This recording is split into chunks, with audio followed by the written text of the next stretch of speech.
వామ్మో, ఇంతమంది doctors మొత్తుకుంటున్నారు vaccines వేయించుకోండు అని చెప్పి. బేబీకి ఊకే ఫీవర్ వస్తుంది, ఏడుస్తున్నాడు అని చెప్పి నాకు తెలిసిన ఒక ఆమె వ్యాక్సిన్స్ వేయించడమే మానేసిందంట. Seriously I was literally shocked. బేబీస్కి వ్యాక్సిన్స్ అనేవి చాలా ఇంపార్టెంట్. అండ్ మీకు తెలుసా, there are 2 types of vaccines, private and government vaccines ఉంటాయి.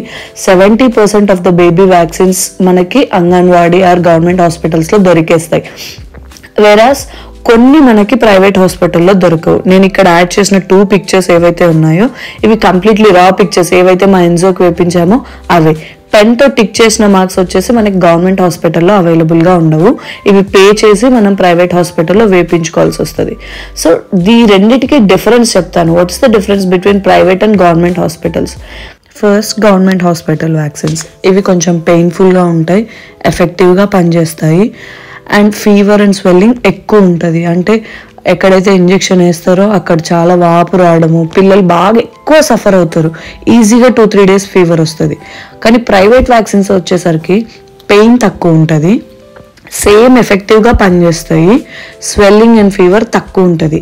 అంటే వస్తుంది, ఫీవర్ రాదు అని కాదు, జస్ట్ ఒక 1 day వచ్చేస్తుంది, ఆగిపోతుంది. నేను ఫస్ట్ 4 వ్యాక్సిన్స్ ఎన్జోకి అంగన్వాడీలో వేయించాను. కానీ నాకు చూడలేకపోయాను, చాలా ఎక్కువ ఫీవర్ రావడం, సఫర్ అవుతున్నాడు అని చెప్పి నేను ప్రైవేట్ వ్యాక్సిన్స్కి మూవ్ అయిపోయాను.